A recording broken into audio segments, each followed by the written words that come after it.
In this section, we'll introduce the concepts of user and group management. When working in computer systems, it's really common to utilize user and group management. In Linux, it's no different.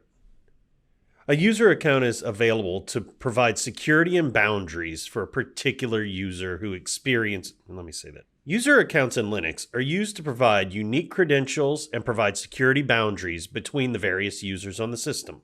Each user will have a unique username as well as a user ID number that the operating system manages.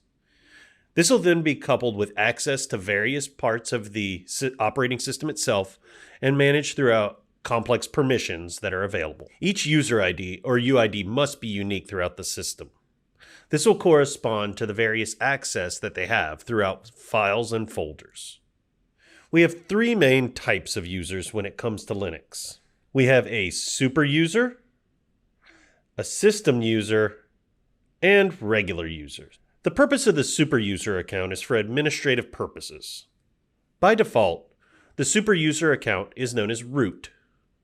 The root user is stored in the UID 0. This user or super user has full access to the entire system. The next type of user is a system user. System users are responsible for running the processes throughout the operating system. You could think of these as managed by the kernel or the operating system itself because they're used to launch the various processes that make our experiences happen. The processes, or daemons, that run consistently throughout the operating system don't need to run with all of the administrative privileges that the super user has, and instead are run as system users with the proper delegated authorities that the particular application or process require. Our most common type of user is just a regular user. This is one that you would use in your day-to-day work and would be coupled with a username and password so that you can access the files and systems you need within your Linux operating system. When you need to view information about a specific user that you're logged in with, you can use the ID command. Here you can see a sample output of the ID command when logged in as a sample user, in this case, user01. We can see that the UID information is given, in this case, with the UID 1000 coupled with that username. There's a group ID generated as well. Here the GID is 1000 that corresponds with a group named user01 as well.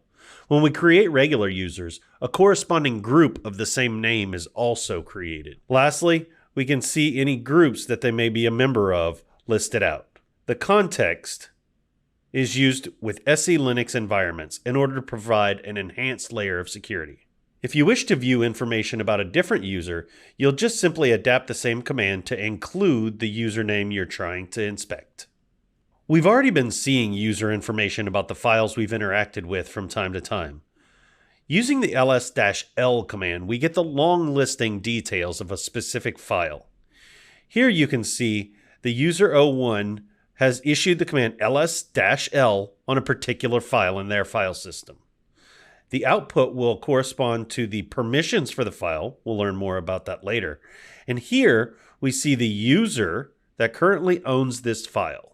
While this may be getting a little ahead, we follow that with the group information as well, followed by specific information about date and timestamps for the file itself. You can see an additional output for a specific directory.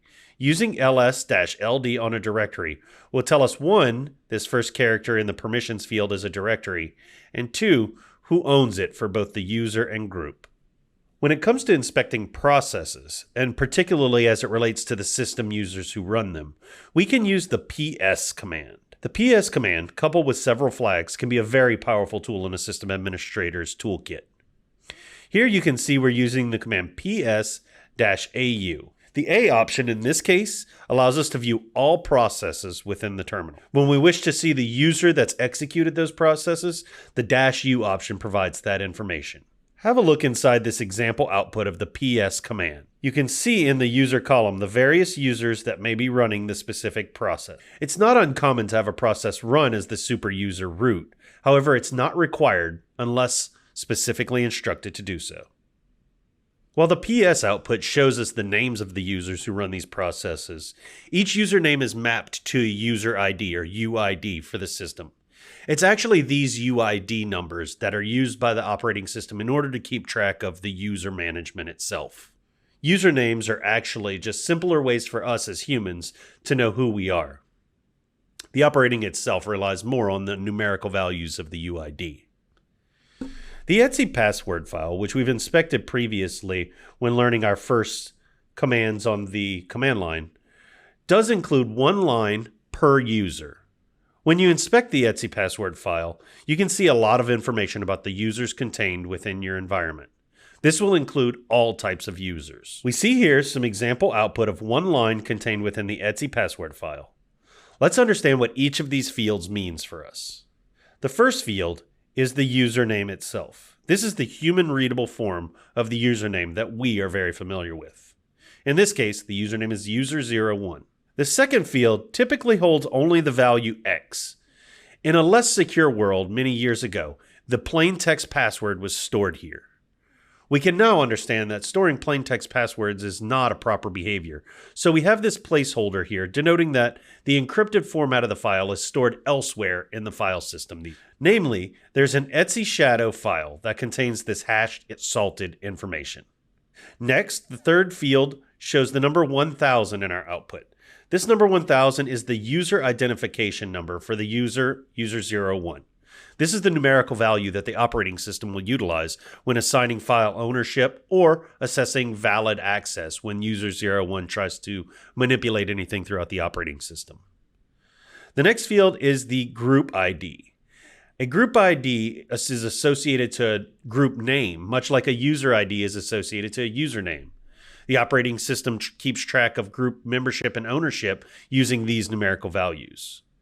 In this case, the number contained in the GID field relates to the user account's primary group. Here it's shown as the number 1000. We could inspect the file etc group to see a list of all files and their members and understand the relationship between group ID 1000 and the group name of that is associated with that GID. It's typically safe to expect that a user would have its primary group of the same name, which gets created when we create users, but this isn't required. To know exactly which primary group your user belongs to as in this field, you would need to cross-reference this information with the corresponding numerical GID and etc group. Field 5 is the real name for the user. In this case, they've typed out user1. This is just helpful human-readable text to describe the user who is intended here. It's most common in organizations to put someone's full-length name in this field, while their username may be some degree of abbreviated or even unrelated word. Number 6, or field 6. Field 6 shows the user's home directory.